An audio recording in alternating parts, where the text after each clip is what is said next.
Hello, everybody. Joe Richardson here. I wanted to talk some sports. Yes, the Lakers, they are tanking, and I knew they would probably eventually start tanking when I posted that video about them.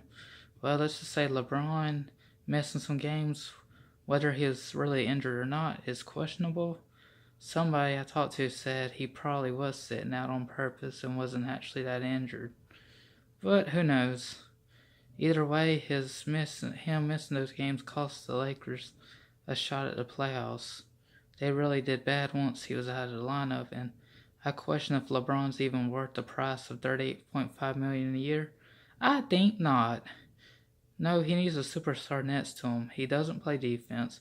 He scores a lot, yeah. He's a good scorer, yes, but without defense, and he doesn't play selfish. He gets a good number of assists per game. Yeah, he does share the ball, and then he tries to take over and tries to close out a game, which he's not a closer. He really ain't. And we need a closer, either a superstar or just someone in free agency who can close games. I don't care if we trade for Anthony Davis. I don't care. I'm a Lakers fan.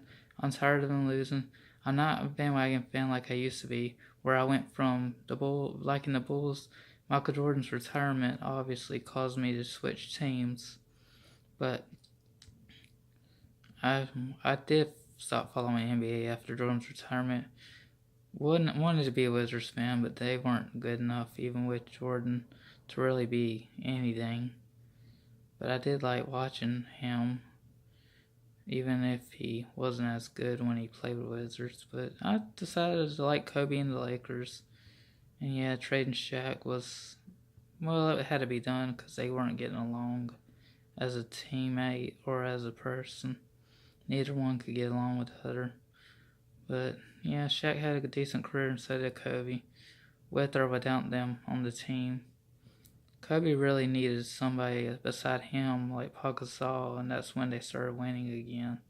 After Shaq got traded, when they finally realized they needed Paul Gasol to play center, that's what they did, and it worked out pretty well. Yeah. So enough of the Lakers talk. The Braves. Well, Julio Teheran's still on the roster as a pitcher. If he is a starting pitcher still, he's not that good to me anymore. Was he ever good? I don't know.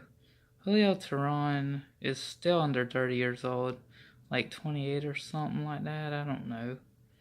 I think he's almost 30, I think, but he's not quite yet. And I still think he's just, even though he's still kind of young for a pitcher, he's just not that good anymore. And I don't know why the Braves couldn't trade him. Maybe they couldn't find a suitor. I don't know.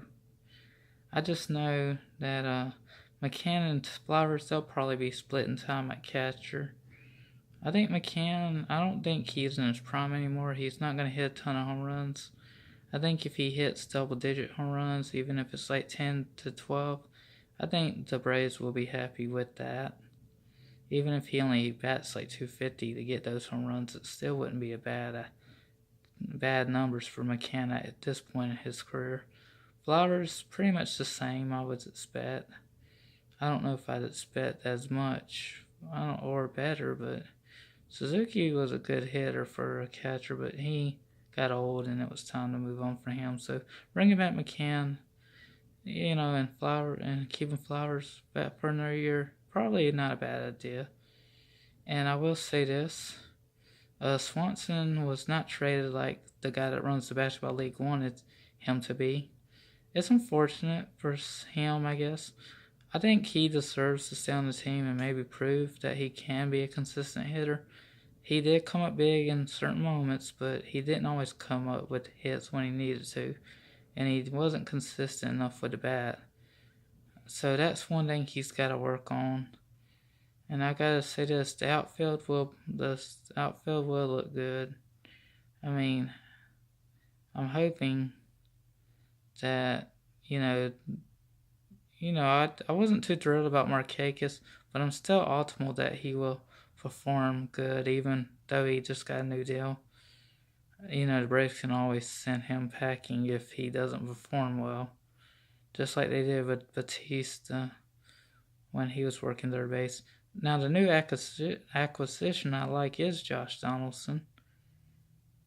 That's the biggest free agent we've gotten so far is Josh Donaldson. I wish we could have gotten more than that. But as far as my Braves preview goes, I think they will contend with the Phillies again. I heard the other teams have gotten some free agents as well, but I haven't looked into it. The only big signing I know out of Philly is Bryce Harper. But there still will be other teams with good players they probably acquired. But who has the best team? I still think the Braves are the team to beat in the division. Harper, I don't know if he's really going to care about winning as much as he is getting paid. It's just interesting to see how that's going to play out. If Harper's going to get mad in Philly and ask for a release and still get paid his guaranteed money, or if he asks for a trade and they take his guaranteed money somewhere else. This is funny to think that Harper may get unhappy in Philly if the Braves keep beating them. But hey, if you got the money, spend it. We got Donaldson, even though he's an injury risk. I feel good about that. I do feel good about Donaldson if he doesn't get hurt. I think he can come up big. We've needed that. I'm not sure if that means Camargo goes to the bench or not. I'm not sure yet if Camargo will be on the bench. And he's played some shortstop, but I don't know if he plays as good as Swanson at short. We'll just have to see how that works out. So, anyways,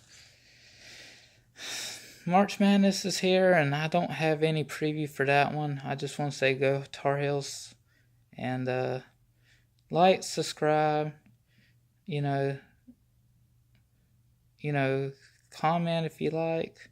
I'd like to, just try to keep y'all guys happy, but a movie review is coming, and it will come soon. I gotta find something to watch somewhere. Whether it's a DVD or something on Netflix, we'll see. But alright, y'all. Bye.